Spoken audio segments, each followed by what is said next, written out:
All right, folks. I had some microphone issues, I guess. I don't think it was picking up my sound. So I'm going to share this to the two classrooms, and hopefully it's working this time. Because when I played it back to myself, it worked just fine. So I'm not sure why other people couldn't hear me. But we're going to try it again, and hopefully this works. So let me just put up the new link. And as I'm doing that, I hear my son coming up the stairs. Oh, see, now my mic says it's working. What's up, buddy? We're live on YouTube. I'm going to talk with my students about the First Amendment. What is this your... This is my school one. So these are your classmates? This is my students. Yeah, I had a couple students sign on earlier. There's two. Yeah. Oh, see, somebody else is on. But I had my microphone. I don't know what I was doing wrong, but I didn't have it on the right way. So this is James, 9 years old. He was just doing school with his third grade class. Now I'm done. And now he's done. So I'm just going to talk for a few minutes on the First Amendment, because then James and I are going to go do something fun. So, yeah, I don't think I had the mic turned up right, but if you look at these little dots, now it's working. So even if people aren't signed on live, I'm going to post this so that you can watch it after. And I just want to touch some base on the First Amendment, because yesterday the Supreme Court for the state of Wisconsin, so not the United States Supreme Court, but the Wisconsin Supreme Court. Hey, who is that? I just see ONYX. Sorry, I got distracted. Somebody signed on and said, "Hey, Mr. Van Dusen." It was really exciting. I don't know who it is. You can't mess with that. So, yep, I got the U.S. Constitution. Trent, what's up, buddy? Good to see you. Thanks for stopping in. Stop.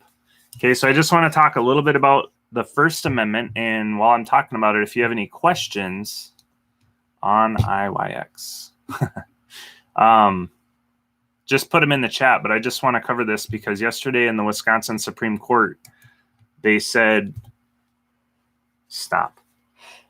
They said that the stay-at-home orders were unconstitutional per the Wisconsin state constitution. Can you hear me, Trent? Because last time my microphone wasn't working.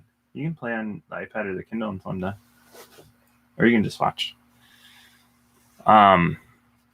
So it's just really interesting, and each state has its own constitution with 3 branches of government: the executive branch led by the governor, the legislative branch run by their version of Congress, representatives that come into the state capitol and vote on different things for the state, and then the Supreme Court, just like, awesome, it wasn't working before, just like the U.S. Constitution. So in the U.S. Constitution, First Amendment,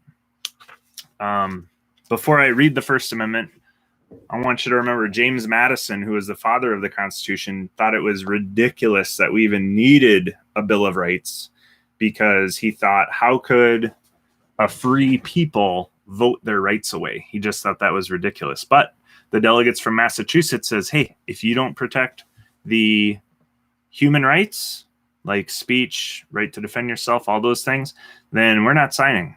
So James Madison said, fine, put it on my desk. And he had over 100 end up on his desk, and they settled on 11 or 12, and then they ratified or approved 10 of them. So the First Amendment says, Congress shall make no law respecting an establishment of religion or prohibiting the free exercise thereof, or abridging the freedom of speech or of the press or of the right of the people peaceably to assemble and to petition the government for a redress of grievances. So the first part of that, Congress shall make no law. So does that mean that a governor can make an executive order? I'm not really smart on how that works, but I feel like they can, because it's not a congressional mandate. It's not Congress making the law. But it says it can't do that respecting an establishment of religion or prohibiting thereof. So we've been seeing churches have not been able to meet as a group. So Congress didn't make that law. So is it constitutional? I don't know. It says that we can't make a law respecting an establishment of religion or prohibiting the free exercise of religion. So you've seen some churches have been doing like drive-up services where everybody comes in the parking lot. A lot of churches have been doing like a Zoom meeting, or they're going YouTube or Facebook Live so that people can still practice their religion. So I think that's within keeping in the context of the rule. They're not saying you can't practice religion. They're just saying you can't gather in a large group. So that's kind of one of those things that's everybody's kind of questioning about. So the next part says the freedom of speech or of the press or of the people peaceably to assemble. So the freedom of speech, you can say whatever you want as long as it's true. You can freedom of the press, you can write anything you want as long as it's true. And then the right of the people peaceably to assemble. And that's where we've seen protests down in Lansing. So Governor Whitmer has put together stay-at-home orders, socially distancing guidelines, and then people who are upset with those things will go to Lansing, violate those guidelines and those orders, but they're peaceably assembling. So that's another one of those things where, like, is it constitutionally okay, right? So just kind of interesting there with this being so vague. Like, where does it fit in? Okay. So the next part is the right of the people to petition their government. So there again, the protests. Everybody has the absolute right to petition their government or write a letter to their representatives, write a letter to the governor, peaceably assemble to protest what the government is doing. So all of those things are protected in the Constitution, right in the Bill of Rights. So it's just kind of interesting that we're in this spot right now, because when we look at this, we're like, wow, okay, fine. You have the freedom of speech, freedom to assemble, freedom of the press. But then there's these little things that happen, like the governor's stay-at-home order. Like, does that fit in here? And then is it okay? Because if I go back to the preamble of the Constitution, it says, in order to form a more perfect union, we establish justice, ensure domestic tranquility, provide for the common defense, and promote the general welfare. So these stay-at-home orders, are they providing for the common defense against the virus? Are they promoting the general welfare by keeping people away from the virus? And how does this link up with this? And it's one of those things where it's not easy. It's not an easy question.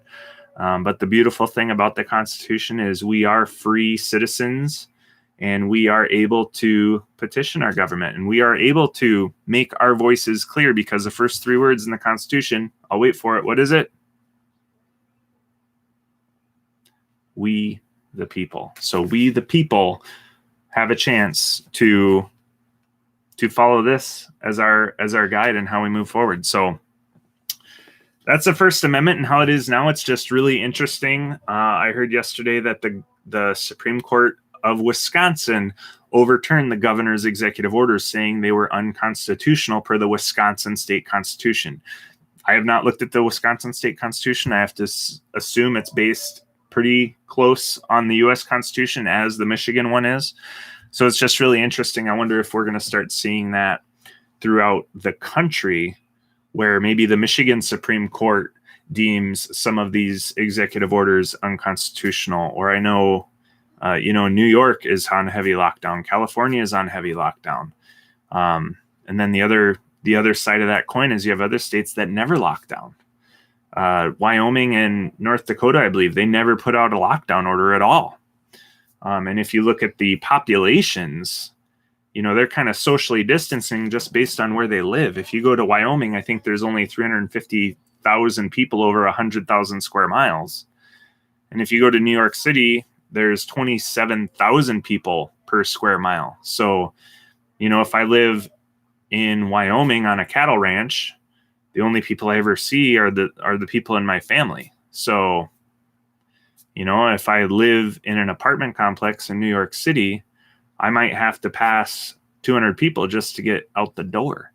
So the United States is very different depending on where you are, and everybody has a different idea of how we should be governed, and everybody has their own opinion. And the most beautiful thing of all is we can all share that because of this document right here in the First Amendment, protecting our right of freedom of speech, freedom of religion, freedom of the press, freedom to peaceably assemble, and the freedom to petition our government if we think something is wrong. And Congress shall make no law abridging any of that. So it's just a really beautiful thing that these human rights, we have the human right of speech, press, assembly, and the First Amendment protects that from the government saying we can't do it anymore. So it's just really interesting.